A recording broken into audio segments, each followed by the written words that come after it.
Are you guys ready to disassemble and inspect the world's fastest Gen 1 B58 with me? Keep watching.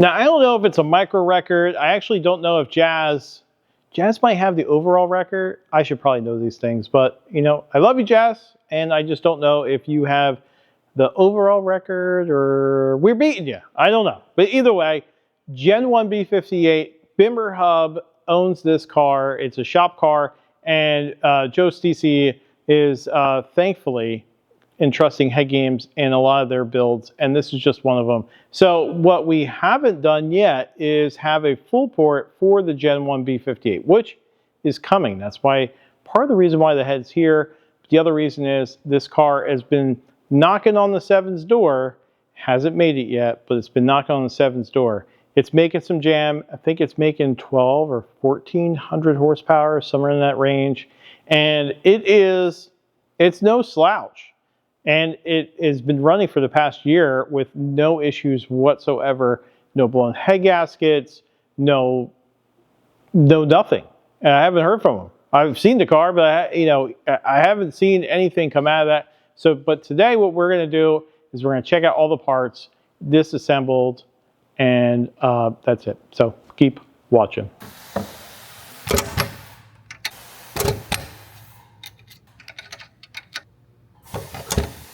So the cam journals, they are a little beat up and crazy. This is the exhaust side. I'm noticing a little bit of wear, especially on the intake side. What I would attribute this to is likely oil starvation, but it's not oil starvation in a way you might think. It's probably E85 left in the car, and then the oil loses its viscosity because it gets diluted with the fuel, and then you have an oil situation where it just doesn't lubricate as well. When you're looking at the chamber, you can kind of see how the car is running, and you also see if there's any oil, or you could see that this thing definitely had some oil going through the ports and into the chamber, maybe a ring. And this one's clean. I mean, this head has been through the spray washer, but usually when it's clean, it usually means that it's been leaking. Some antifreeze will kind of clean that all off, but I don't see anything too crazy. I know Joe said that this thing, they would torque this thing back down after every race. You can see that it was sealing all around here. There's nothing blown out. Everything looks really, really, really good. And the deck surface was flat. Looking at the seats, now this received our pocket port and it has our valve job on it. And you'll notice that the seat is not very clean. It has it's kind of beat up, which I would probably attribute that to a little bit of valve float.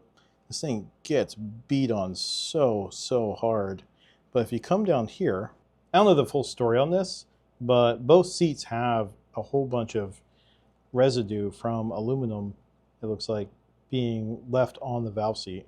And you'll see how this one, like, it's a little darker in this area. And it's a little darker because I don't think it was sealing. I think that there's probably some bent valves. We haven't gone through all those yet, but it looks like there might have been a couple of bent exhaust valves. Other than that, the head looks really, really good. The guides are good. The head's straight. Let's look at the valve train. On the exhaust valve, you'll see that the valve, the 45 is dark. So it kind of relates to the cylinder head where we saw that there was a little valve float. And you can see here, it probably wasn't sealing very well. There was definitely some oil. deposits going on here. Usually they turn white, and the stem looks pretty good. I noticed that there is a little bit of wear towards the top here, but none of this. I'm not really very concerned about all that. The only thing that we can really fix would be the 45. And on the intake side, this valve looks pretty good, but the valve is definitely seen better days where the valve flow is beating the 45 into the valve. So it beats it in here, and then you start losing height because the valve's going to start going higher into the chamber, and it's going to create some issues. But otherwise, I've seen a lot of things, and these look great after the power it's been making, how hard it's been beat on. I mean, these things are really good. So this is a GSC stock size valve. All right, so it's got a GSC Power Division conical spring kit. This is actually the baddest spring kit that you can buy for a B58, S58. No other spring on the market. We actually put a video up. I tested every single one of them. I didn't mention GSC, but GSC was the clear winner of that. Looking at the retainers, I see a little bit of wear right here. Can you kind of see it? See that? It's like little marks. But I mean, this is titanium going against steel. And at a high RPM, not being nice to it, that you can't really feel this. You can see it, so it's kind of marring it, but it's not actually hurting it. And that's what you want to see. But as long as it's happy, as long as the spring's happy, the retainer is going to be happy, and you'll be happy for a long time. So whenever you buy a valve spring, it should be, the first thing you know is when you install it, not to just stick it in there. You need to know what height it's at, because if it's not at that height, you need to make it at that height. They're all snowflakes, not everything's the same. So that's the first thing I'm going to say. And the second thing is that the pressures that you installed at, it doesn't stay there. It's going to lose pressure over time because, well, it gets worn in. Actually, just pressing this thing a couple times, just pressing the spring, will make it lose pressure. So what we're going to do is we're going to check a couple springs, see where we are, and see if they need to be replaced. All right, so we have and I lied to you guys a minute ago. I said this thing was a conical spring. It's a beehive spring. I'm just so used to saying conicals, but I totally lied to you. This is a beehive, and we are at 1,415. That is the height that GSC calls out. 433 lift. 433 lift is 11 millimeter. So we're gonna press the magic button, and we're at 95 pounds on the seat and 204 open. We're 110 thousandths away from coil bind with a spring rate of 251.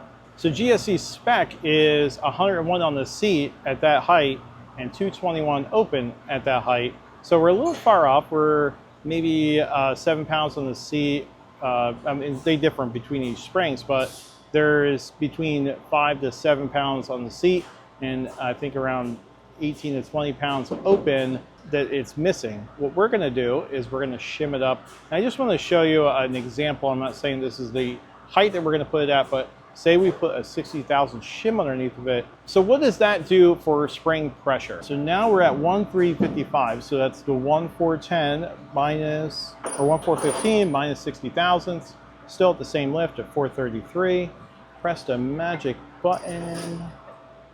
And now we're at 106 on the seat, 225 open with a bind clearance of 42 thousandths. And this is something that I would actually run because A, it's a race car, but B, the closer you get to coil bind, if you think of a slinky, the farther away you get from the coil bind, it will kind of move around in the center.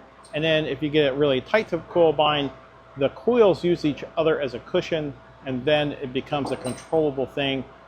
I hate beehives, but for whatever reason, it does work in this situation.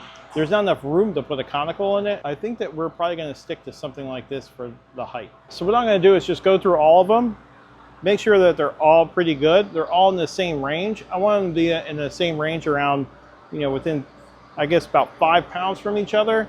And then if we have a straggler that's not, we'll replace it.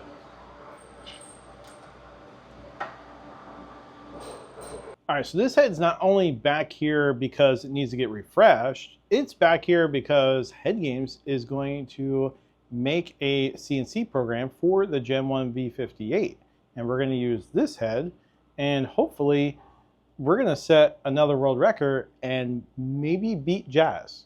That's the goal. We're going to try to beat that second gen B58, and hopefully we get to do that.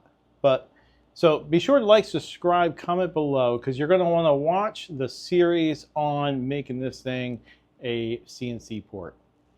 Toodles.